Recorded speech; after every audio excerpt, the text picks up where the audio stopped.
ಹನುಮನ ಜನ್ಮಸ್ಥಳ ಅಂಜನಾದ್ರಿ ಬೆಟ್ಟಕ್ಕೆ rope way ನಿರ್ಮಾಣಕ್ಕೆ ಕೇಂದ್ರ ಸರ್ಕಾರದಿಂದ 80 ಕೋಟಿ ಅನುದಾನ ಬಿಡುಗಡೆ ಮಾಡಲಾಗ್ತಾ ಇದೆ ಅಂತ ಮಾಜಿ ಶಾಸಕ ಅಪರ್ಣಾ ಮುನವಳ್ಳಿ ಹೇಳಿದ್ದಾರೆ. ನಗರದ ಬಿಜೆಪಿ ಕಾರ್ಯಾಲಯದಲ್ಲಿ ಶುಕ್ರವಾರ ಪತ್ರಿಕಾಗೋಷ್ಠಿಯಲ್ಲಿ ಮಾತನಾಡಿದ ಅವರು, ಸಾರಿಗೆ ಸಚಿವ ನಿತಿನ್ ಗಡ್ಕರಿ ಅವರು ಬೆಳಗಾವಿಯಲ್ಲಿ ನಡೆದ ಕಾರ್ಯಕ್ರಮದಲ್ಲಿ ಅನುದಾನ ನೀಡುವುದಾಗಿ ಘೋಷಣೆ ಮಾಡಿದ್ದಾರೆ.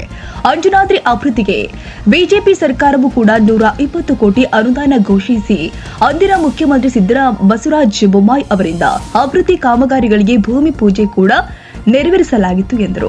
ನಾನು ಶಾಸಕನಾಗಿದ್ದಾಗ ರೋಪ್ ವೇ ನಿರ್ಮಾಣಕ್ಕೆ ಪ್ರಸ್ತಾವ ಸಲ್ಲಿಸಿದ್ದು, ಈಗ ಸರ್ಕಾರ ಅನುದಾನ ನೀಡಲು ಮುಂದಾಗಿದೆ. ರೋಪ್ ವೇ ನಿರ್ಮಾಣ NHLM ಯೋಜನೆ ಅಡಿ ಮಂಜೂರಾಗಿದ್ದು ರೈಟ್ಸ್ ಸಂಸ್ಥೆಗೆ ಗುತ್ತಿಗೆ ನೀಡಲಾಗಿದೆ. ಕೆಲವೇ ದಿನದಲ್ಲಿ ಅಧಿಕಾರಿಗಳು ಅಂಜನಾದ್ರಿಗೆ ಭೇಟಿ ನೀಡಿ ಸಮೀಕ್ಷೆ ನಡೆಸಲಿದ್ದಾರೆ ಎಂದರು. ಬಿಜೆಪಿ ನಗರ ಅಧ್ಯಕ್ಷ ಕಾಶಿನಾಥ ಚಿತ್ರಗಾರ್, ಗ್ರಾಮೀಣ ಘಟಕದ ಅಧ್ಯಕ್ಷ ಚೆನ್ನಪ್ಪ ಮಳಗಿ, ಮುಖಂಡ ಸಂತೋಷ ಕೆಲೋಜಿ, ಹನುಮಂತಪ್ಪ ನಾಯ್ಕ, ನಗರಸಭೆ ಸದಸ್ಯ ನವೀನ್ ಮಾಲಿ ಪಾಟೀಲ್, ವಾಸುದೇವ್ ನವಲಿ, ನೀಲಕಂಠ ಕಟ್ಟಿಮನಿ, ಶ್ರೀನಿವಾಸ ಧೂಳ, ಸಂಗಯ್ಯ ಸ್ವಾಮಿ ಪತ್ರಿಕಾಗೋಷ್ಠಿಯಲ್ಲಿ ಉಪಸ್ಥಿತರಿದ್ದರು. ಗಡ್ಕರಿ ಅವರು ಬೆಳಗಾವದಲ್ಲಿ ಒಂದು ವಿಶೇಷವಾದ ಎಲ್ಲ ಕಾರ್ಯಗಳಿಗೆ ಪೂಜೆ ಮಾಡುವಂಥ ಸಂದರ್ಭದಲ್ಲಿ ವಿಶೇಷವಾಗಿ ಗಂಗಾವತಿ ಅಂಜನಾದ್ರಿಗೆ ರೋಪೇ ಮಾಡಲಿಕ್ಕೆ ಈಗಾಗಲೇ NHLM ಯೋಜನೆ ಅಡಿಯಲ್ಲಿ ರೈಟ್ಸ್ ಕಂಪನಿಗೆ ಈಗಾಗಲೇ ಏಜೆನ್ಸಿ ಕೊಡುವ ಮುಖಾಂತರ ನಿನ್ನೆ ಸಹ ಆದೇಶ ಮಾಡಿದ್ದಾರೆ. ಯಾವ ಕಂಪನಿ ಸರ್? ಅದ NHLM ಅಂತ ಅದೊಂದು ಯೋಜನೆ ಕಂಪನಿ ಏಜೆನ್ಸಿ ಕೊಟ್ಟದ್ದು rights. NHLM national highway logistic management ಅಂತ.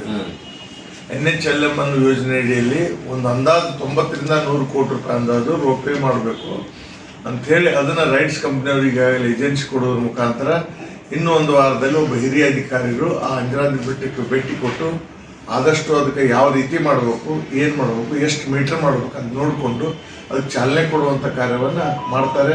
ಆದ ಕಾರಣ ಪ್ರಥಮವಾಗಿ ನಮ್ಮ ಕೇಂದ್ರ ಸಚಿವರಂತ ನಿತಿನ್ ಗಡ್ಕರಿ ಅವರಿಗೆ, ಜೊತೆಗೆ ನಮ್ಮ ಲೋಕಸಭಾ ಸದಸ್ಯರಂತ ಮಾನ್ಯ ಸಂಗಣ್ಣ ಕಡ್ಡಿಯವರು ಸಹಿತ ವಿಶೇಷವಾದಂಥ ಅಭಿನಂದನೆ ಸಲ್ಲಿಸಲಿಕ್ಕೆ ಬಯಸ್ತಾ ಇದ್ದೀನಿ. ಜೊತೆಗೆ ಒಂದು ಮಾತನ್ನು ಹೇಳೋದ್ರಲ್ಲಿ ಯಾಕೆ ಈ ಕೇಂದ್ರ ಸರ್ಕಾರ ಕೊಟ್ಟು ತಂದು ಒಂದು ಒಳ್ಳೆಯ ಕೆಲಸ ಅಂದರೆ ಅಲ್ಲಿ ಫಾರೆಸ್ಟ್ ಲ್ಯಾಂಡ್ ಇದೆ. ಪದೇ ಪದೇ ನಾವು ಈಗ ಏನಾದರೂ ಅಂಜನಾದ್ರಿ ಅಭಿವೃದ್ಧಿ ಮಾಡೋಕೆ ಹೋಗ್ಬೇಕು, ಫಾರೆಸ್ಟ್ ಲ್ಯಾಂಡ್ ಬಂದ ಕೂಡ ಸ್ವಲ್ಪ ಡಿಲೇ ಆಗುವಂಥ ಒಂದು ವ್ಯವಸ್ಥೆ ಕಾಣ್ತಾ ಇದ್ದೀವಿ. ಕೇಂದ್ರ ಸರ್ಕಾರದ ಯೋಜನೆ ಅಂತ ಕೂಡಲೇ ಅದಕ್ಕೆ ಅನುಮತಿ ಸಿಗುವಂಥ ಒಂದು ವ್ಯವಸ್ಥೆ ಆಗ್ತಾ ಇರೋದ್ರಿಂದ ರೋಪ್ವೇ ಕೂಡಲೇ ಆಗುವಂಥ ವ್ಯವಸ್ಥೆಯನ್ನು 8 ದಿವಸದಲ್ಲಿ ಹಿರಿಯ ಅಧಿಕಾರಿಗಳು ಬಂದು ಈಗಾಗಲೇ ಸನ್ಮಾನ್ಯ ಲೋಕಸಭಾ ಸದಸ್ಯ ಸಂಗಣ್ಣ ಕಡ್ಡಿಯವರು ಮಾತನಾಡಿದ್ದಾರೆ. ನಿನ್ನೆ ಬೆಳಗಾವದಿಂದ ಅವರು ಶಿವಮೊಗ್ಗಕ್ಕೆ ಹೋಗಿದ್ದಾರೆ. ಆದ ಕಾರಣ ಈ ಅಂಶವನ್ನು ಒಳಗೊಂಡು ಇವತ್ತು ಎಲ್ಲ ಪತ್ರಕರ್ತರು ತಿಳಿಸ್ಬೇಕನ್ನುವಂಥ ಉದ್ದೇಶದಿಂದ ಇವತ್ತಿನ ಪತ್ರಿಕಾಗೋಷ್ಠಿಯನ್ನು ಕರೆದಿದ್ದೇವೆ. ಜೊತೆಗೆ ಇದೊಂದು ಒಳ್ಳೆಯ ಅವಕಾಶ. ಮತ್ತೇನೀಗ ಮೊನ್ನೆ ನಮ್ಮ ಸರ್ಕಾರದಿಂದ 120 ಕೋಟಿ ಕೊಟ್ಟಿತ್ತಲ್ಲ, ಅದರಲ್ಲಿ ಇದು ಇನ್ಕ್ಲೂಡಿಂಗ್ ಇತ್ತು. ಈಗ ಆ ಹಣವನ್ನು ಬೇರೆ ಅಭಿವೃದ್ಧಿ ಕೆಲಸಗಳಿಗೆ ಉಪಯೋಗ ಮಾಡಲಿಕ್ಕೂ ಸಹಿತ ಅವಕಾಶ ಇದೆ ಅನ್ನುವಂಥ ಮಾತನ್ನು ನಾನು ನಮ್ಮ ಸನ್ಮಾನ್ಯ ಲೋಕಸಭಾ